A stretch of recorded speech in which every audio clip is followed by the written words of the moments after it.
This is part of the special ICC T20 World Cup 2022 transmission on Geo News. मेरे साथ मौजूद है हर दफा की तरह अपना तबसरा लेकर, देसी एनालिसिस लेकर रेहानुल हक। रेहान, कल बहुत बड़ा दिन था पाकिस्तान के लिए, ग्रुप 2 के लिए बहुत बड़ा दिन था, क्योंकि ग्रुप 2 में 3 मैचेस थे और तीनों मैचेस की कोई ना कोई सिग्निफिकेंस थी as far as the final qualification is concern.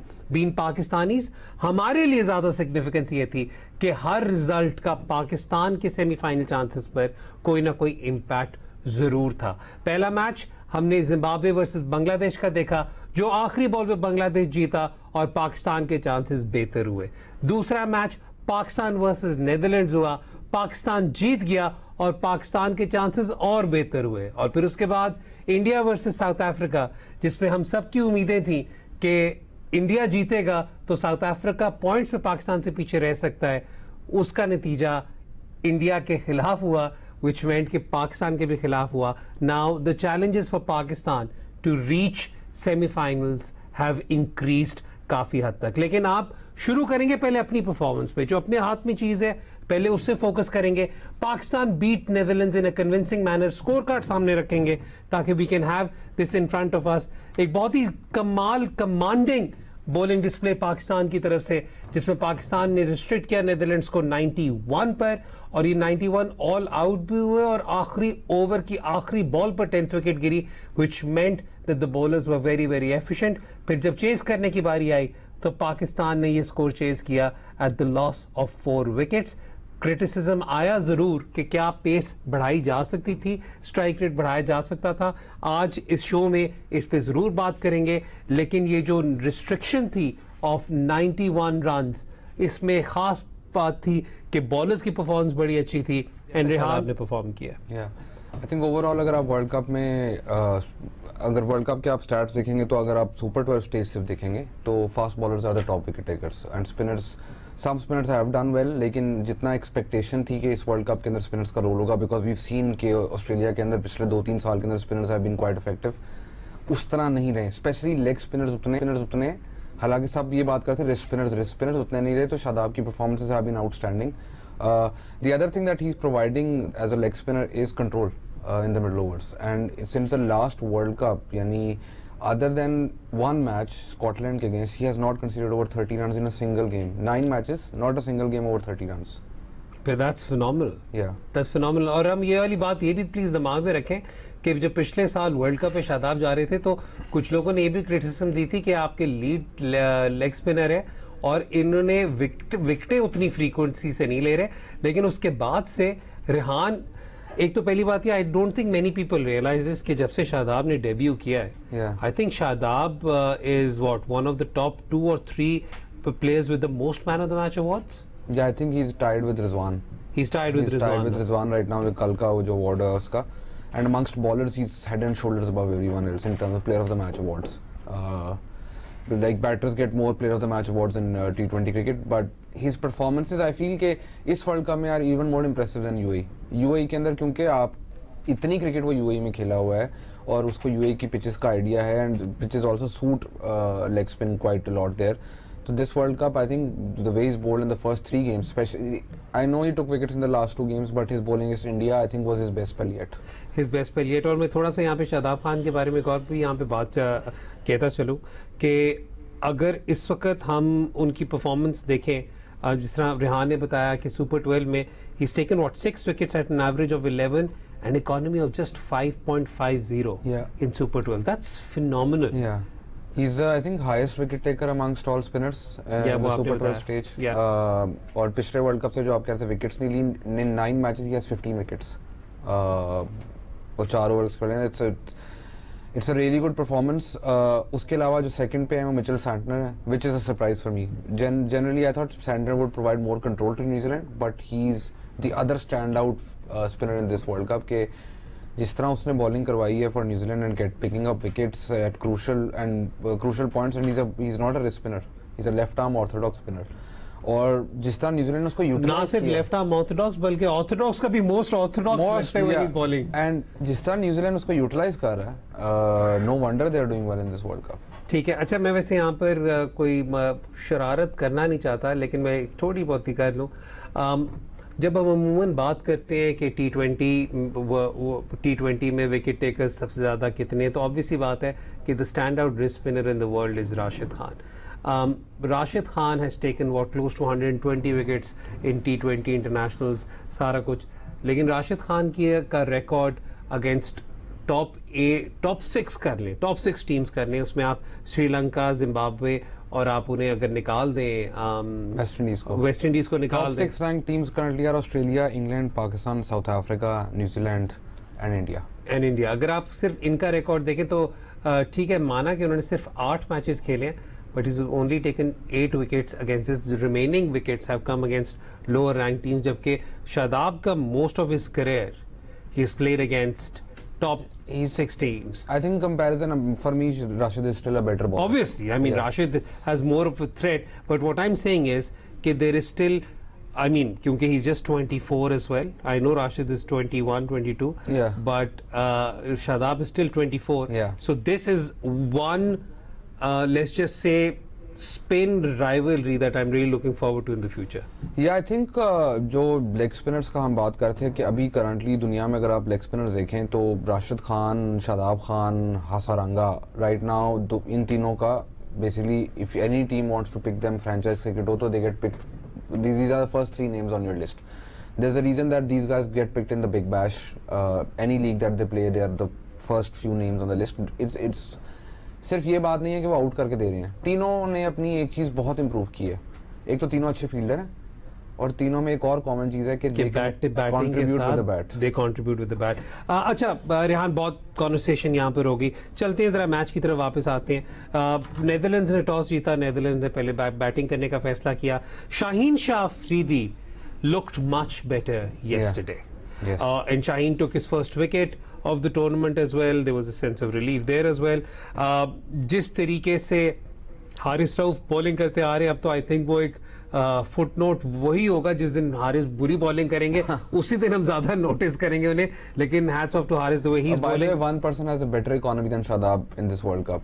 And that's Haris. That's Haris, and that's even more unbelievable, keeping in mind कि वो डेथ में ही बॉलिंग करता है. Unbelievable. अच्छा, तो अगर हम इस वक्त चले, शाहीन की भी होगी, वसीम ने 1-2 यॉर्कर कराए, 146, 148. Yeah. So I mean, उस सेंस में the bowling did really well. वो जो एक आपका गिला था कि 6 बॉलर से कम एक ओवर तो कराओ शुरू में, वो गिला भी दूर हो गया. बिल्कुल. तो चले, आपके तो सारी चीजें, आपकी नहीं, मेरे सारे गिले नहीं दूर हुए. अच्छा, नहीं, आपके सारे गिले दूर वो दूर हो भी नहीं सकते कभी भी. अच्छा, अब चलते हैं पाकिस्तान की बैटिंग की तरफ. A total that they were chasing just 92 runs, and I can completely understand the safety first approach कि यार win तो आप जीतो, लेकिन यार it's 92. You should have accelerated. एक तो 92 जब भी आप कहते हैं तो मेरे ज़हन में 92 में भी यही हुआ था, तो अभी इस बारिश ने हमें बचाना है. खैर वो देखें, सिंपल बात इसमें यह है कि एक तो आपको ये कंसिडर करना है कि आप मैच कहाँ पर खेल रहे हैं. तो safety first approach in the first 5-6 over still make sense, because Perth के ऊपर आपने अगले मैचेस भी देखे, उस जो इंडिया और साउथ अफ्रीका का हुआ था, ball was seeming around. And by the way I know it's very easy for people to say कि ओ यू नो ये तो सिर्फ नेदरलैंड्स थी और नेदरलैंड्स के अगेंस्ट भी अटैक नहीं कर सके ये वो. Yes, after the first 6 overs they could have attacked when they were closer to the target, when I think 30 were required and they were only lost 2 wickets, then you could have accelerated. उससे पहले by the way Netherlands का जो bowling attack है, just because they are Dutch they don't get as much credit. ठीक है. Glover bowled beautifully. Glover bowled beautifully and मैं आपको कल भी कहा था कि मीकरन is a top bowler. और इस पिच के ऊपर उसकी height and the pace that he has would have troubled, and उसका एंड में फिगर वही थे 4 ओवर में, आई थिंक 16 या 17 उसने दिया. But the point here is कि yes, after the first you had seen out the new ball and if उसके बाद you could have attacked. But the other thing is कि मैं सबको ये बताता चलूं कि जो नेट रन रेट, अगर फॉर एग्जांपल अगर south Africa's other match gets rained out, we'll discuss that. Yeah. We'll discuss that once we discuss the South Africa India match. Yeah. वो जो हम possible scenarios हैं कि अब क्या हो तो पाकिस्तान कहाँ पहुंच सकता है, वो वाली अब ज्यादा आसान हो गया बाय द वे कैलकुलेट करना. वो ज्यादा कम मैचेस होते जाएंगे उस तरह आसान ऑब्वियसली बात है, क्योंकि मैच सिंपल होते जाएंगे. लेकिन कमिंग मैच सिंपल होंगे, सिनेरियोस मुश्किल हो जाएंगे. कैलकुलेशन आसान है, सिनेरियो बहुत मुश्किल है. सिनेरियो तो मुश्किल होते जाएंगे. अच्छा, लेकिन Fakhar Zaman coming in, he looked impressive when he started off. Yeah. Very impressive. मेरा फ़खर के साथ हमेशा से जो एक बहुत वो है कि I know he did not score many runs. I know कि there's been a lot of criticism about him. Even when Rizwan was promoted to opener, people forget कि फ़खर की run of form over the उससे एक साल पहले run of form इतनी अच्छी नहीं थी I international think cricket 10 में। की एवरेज थी कि 15 की एवरेज थी। Again, but the thing here is कि if you can honestly tell me, and again data से ये prove भी होती है, if you can honestly tell me there's a top order batter in Pakistan who has a higher ceiling than Fakhar Zaman, तो please show me the guy. Just by ceiling I mean कि if Fakhar has a good day, he will score a century, ठीक है, or a 90 or a 70 or a 60 and और 200 या but वो तो one day में हाँ, ना, but वैसे क्या है? आपने T20 में 200 करवा दी, पर वो जो इसकी 60-70 होगी ना, उसकी जब pace at which he will score eventually will be very high. Problem is Fakhar पहली 20 बॉलों पे बहुत स्लो खेलते हैं, कल वो थोड़ा तेज खेले, लेकिन if he can slightly adjust that first 15 to 20 balls, तो then he becomes an even better player than he is. But पता क्या, मुझे फ़खर हो गए या आप for example Sohaib Maqsood type batters हो गए, मुझे इनके या आसिफ अली टाइप बैटर्स हो गए, मुझे इनके 15-20 बॉलें स्लो खेलने से कोई इतराज नहीं है, because they easily have the capability of making it up. अगर 15-20 बॉल स्लो खेले तो 17th ओवर में आ रहा है तो फिर नहीं तो नहीं, मेरा मतलब ये कि अगर प्रॉपर, मतलब ये उस किस्म के बैटर्स हैं जो in all likelihood can we make can up. make up for it, but there are certain like style of play as Sohaib Maqsood for example, it's very we were playing a match against Multan Sultan, so I was digging some data up, and funny enough Sohaib Maqsood जब अपनी inning start करते हैं, he is one of the quicker starters in Pakistan. Yeah. And that is if he is batting in the first 10 overs. If he comes after 10 overs, it's a very different story. So if he comes in early, he starts scoring, his scoring rate actually increased. The normal scoring rate graph goes like this, his graph is like this, and then it goes like this. So every player has their own strengths and you need to play them to their strengths. अच्छा, मैं ये बताता चलूँ, सोहेब का जिक्र करने का मतलब ये नहीं कि मैं कह रहा हूँ कि सोहेब पाकिस्तान टीम में उन्हें ले आए, मैं सिर्फ आपको सोहेब खुद भी कह रहे हैं कि यार लेकिन ये है कि मैं सिर्फ एग्जांपल दे रहा हूँ कि कुछ खिलाड़ी ऐसे होते हैं जिनमें पूरी कैपेबिलिटी होती है कि अगर वो स्लो स्टार्ट करें भी तो they can more than make up, and Fakhar Zaman for me is always, but I have an issue with that approach overall in T20s because that जब अच्छा चलें ठीक है, आप 15 से 30 बॉल्स आपने खेल ली, उसके बाद आपने एक्सलेरेट किया, ठीक है, but what if you get out between those 15 and 30 balls? और उसका हमारे पास बहुत ज्यादा, then you completely rule out the chance of your team scoring big.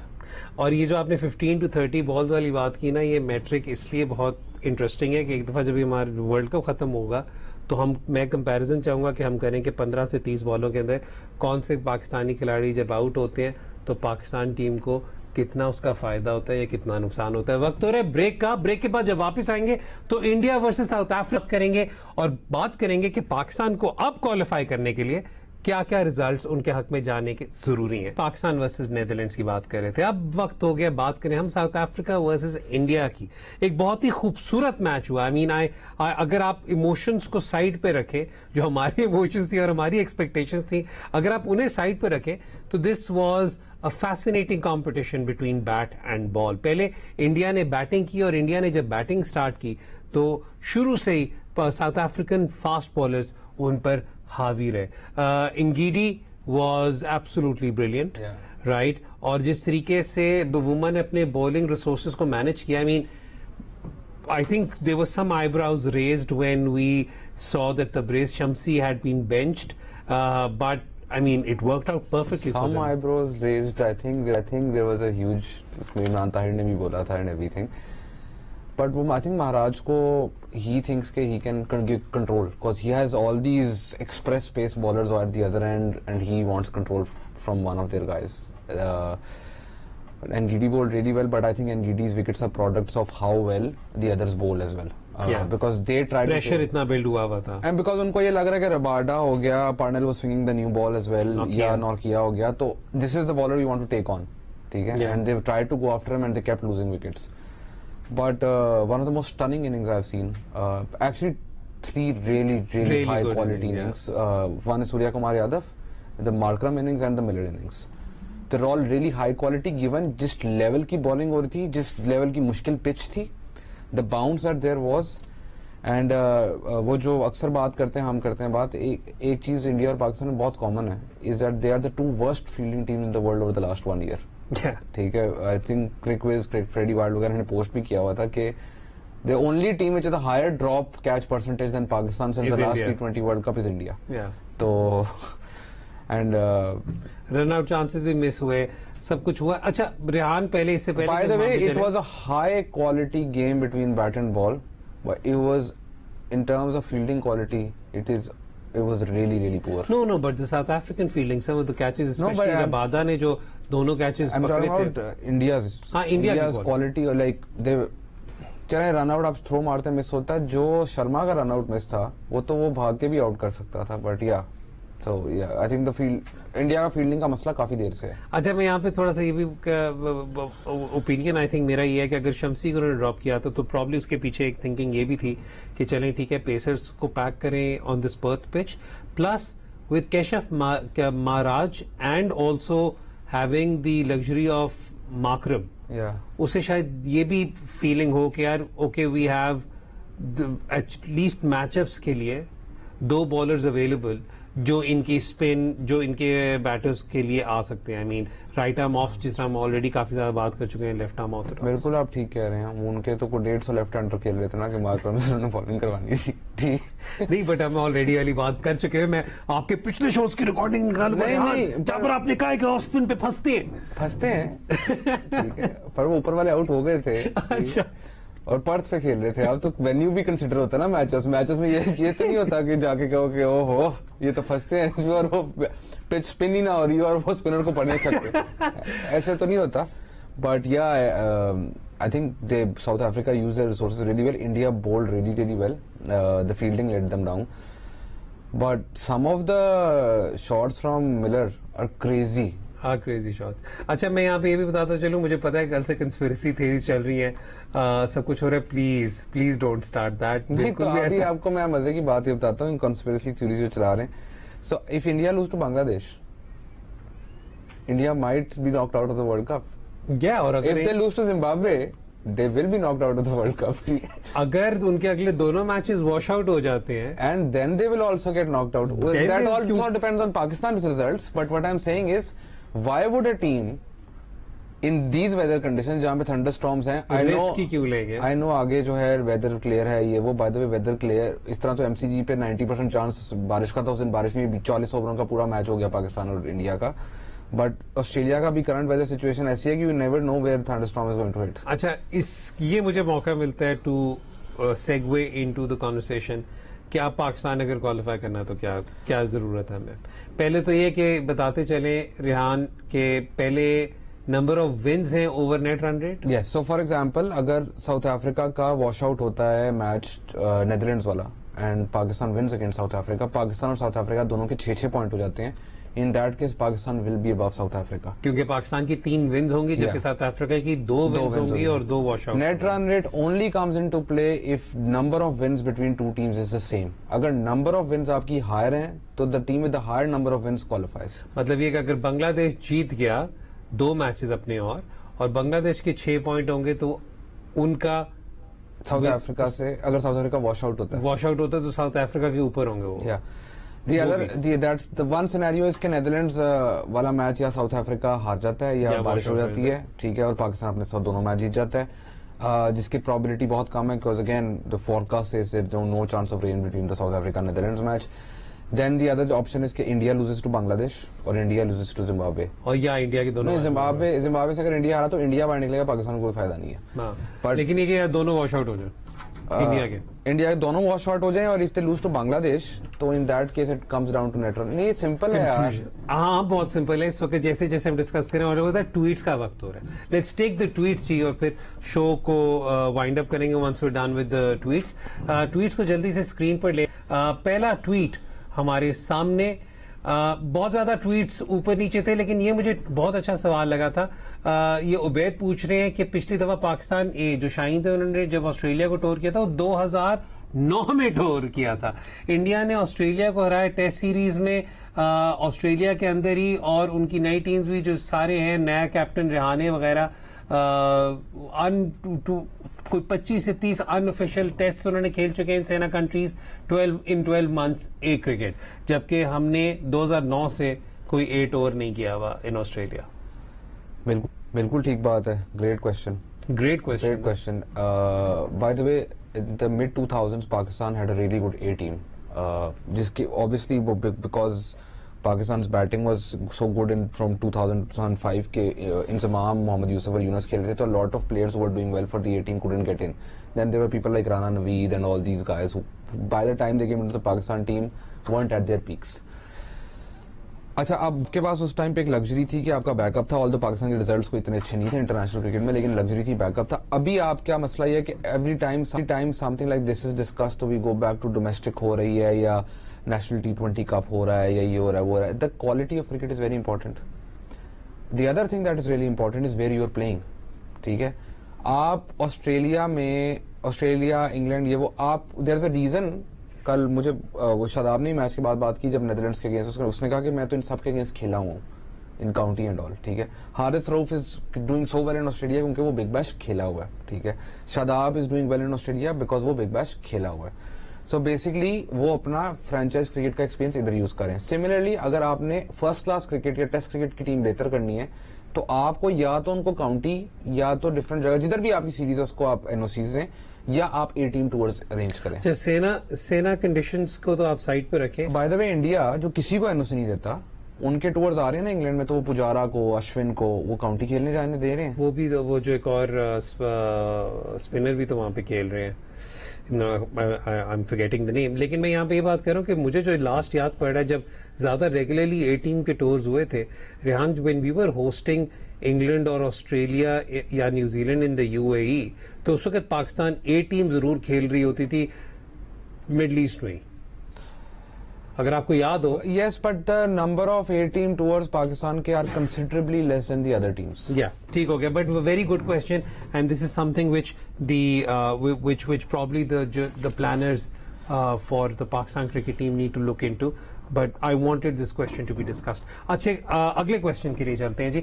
आपके बाय द वे बहुत ज्यादा ओवरलैपिंग सवाल भी थे, लेकिन अच्छा ये सवाल थोड़ा सा है। अनम नदीम पूछ रही हैं कि हम कैसे टॉक्सिक स्पोर्ट्स जर्नलिस्ट से छुटकारा पा सकते हैं who keep getting accreditations and sponsored trips but don't deserve any of it. Anam, एक तो पहली बात ये है कि मैं आपको ये बताऊं कि ये मेरी भी एक बहुत ज्यादा पर्सनल पेट पीव आप कह लें होता है when we see some unnecessary controversy being stirred। लेकिन पहले तो मैं ये कहूँगा कि प्लीज आप सब जर्नलिस्ट को एक उसमें नहीं डाल सकते।